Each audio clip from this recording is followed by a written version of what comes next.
Anda kembali di Metro Siang, pemirsa. Pemerintahan Prabowo Subianto dan Gibran Rakabuming Raka memasuki usia 1 tahun pada 20 Oktober 2025.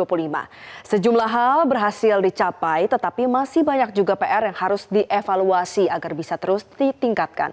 Kali ini pemirsa, kami akan menyoroti bagaimana capaian kinerja salah satu kementerian koordinator di bawah pemerintahan Prabowo Gibran, yaitu Kementerian Koordinator Bidang Politik dan Keamanan atau Kemenko Polkam. Kemenko Polkam saat ini dipimpin oleh Jamari Caniago yang mengkoordinir 8 kementerian di bawahnya. Ada Kementerian Dalam Negeri, Kementerian Luar Negeri, Kementerian Pertahanan, Kementerian Komunikasi dan Digital, Kejaksaan Agung, TNI Polri, serta instansi lain yang dianggap perlu. Dan berikut pemirsa akan sama-sama kita lihat tingkat kepuasan publik terhadap kinerja Kemenko Polkam dalam slide selanjutnya. Jadi pemirsa, tingkat kepuasan publik terhadap kinerja Kemenko Polkam terbagi dalam 7 desk yang memang sudah dibuat oleh Menko Polkam terdahulu Budi Gunawan. Dan berikut adalah hasilnya yang berhasil dihimpun oleh Kemenko Polkam pada bulan Juni 2025. Yang pertama pemirsa, Kemenko Polkam mendapatkan nilai 70,8% untuk stabilitas politik.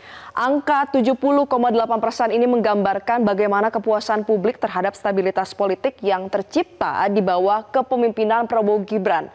Pemerataan kepuasan publik ini juga terekspresi oleh apresiasi dari kalangan dengan latar belakang politik yang berbeda. Kita tahu pemirsa, sejak awal dilantik bagaimana Presiden Prabowo ini menekankan perlunya persatuan bangsa. Dan kita pun melihat bagaimana Presiden ini merangkul sebanyak-banyaknya koalisi politik, bahkan mengajak lawan politiknya untuk bergabung di dalam Kabinet Merah Putih.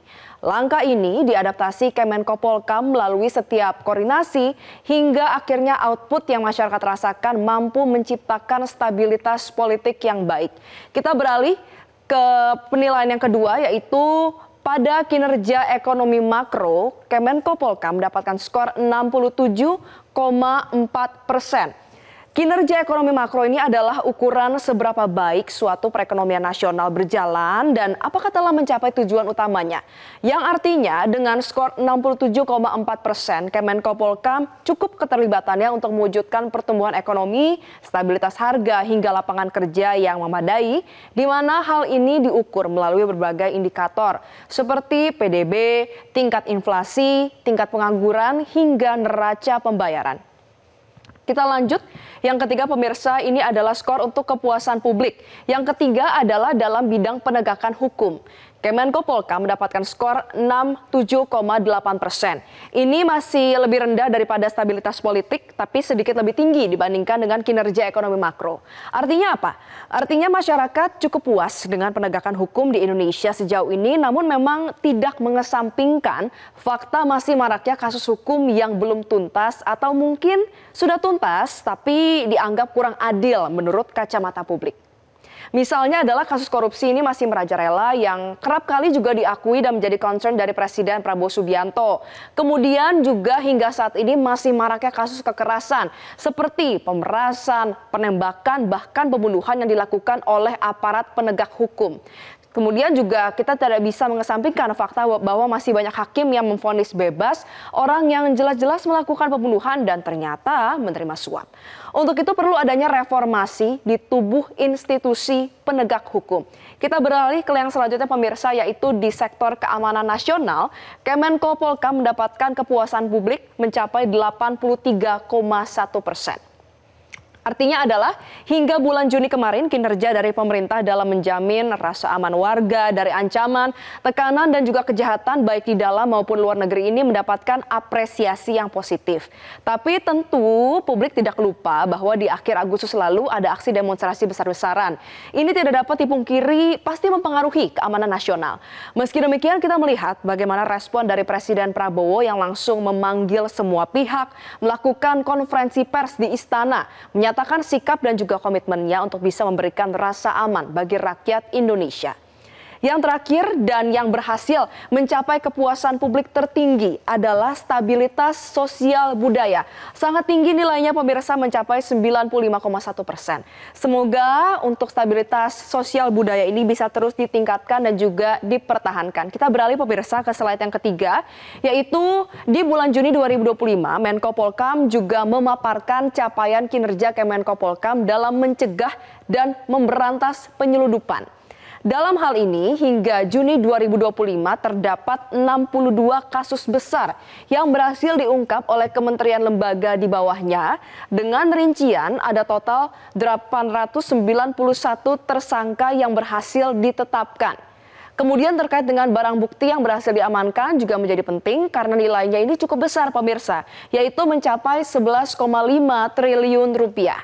Adapun barang bukti didominasi produk hasil tembakau, tekstil, narkoba, elektronik, makanan, minuman, obat-obatan, hingga kosmetik. Yang tentunya juga menjadi perhatian utama adalah berapa kerugian negara yang berhasil dicegah oleh Kemenko Polhukam. Jadi dari hasil data Kemenko Polhukam, kerugian negara yang berhasil dicegah ini mencapai 1,3 triliun rupiah. Tentu besaran angka ini terus bertambah karena saat ini sudah bulan Oktober. Dan kita tahu dalam 3 bulan terakhir begitu banyak kasus yang berhasil diungkap oleh instansi di bawah naungan Kemenko Polhukam. Kita beralih pemirsa ke slide yang selanjutnya. Kalau tadi kita sudah sama-sama membahas mengenai bagaimana kepuasan publik terhadap penegakan hukum, capaian untuk melakukan mitigasi atau pencegahan, spesifiknya untuk kasus korupsi juga tentu menjadi penting berikut dengan tata kelolanya. Jadi dari hasil survei yang dilakukan, Kemenko Polhukam berhasil menyelamatkan dana negara lebih dari 18,5 triliun rupiah jelang 1 tahun pemerintahan Prabowo Gibran. Artinya apa? Ini menunjukkan atensi Presiden Prabowo tidak hanya pada pemberantasan saja, karena seperti peribahasa, lebih baik mencegah daripada mengobati. Untuk itu besaran dana negara yang berhasil diselamatkan melalui pencegahan wajib untuk mendapatkan apresiasi lebih. Kita beralih pemirsa ke slide selanjutnya.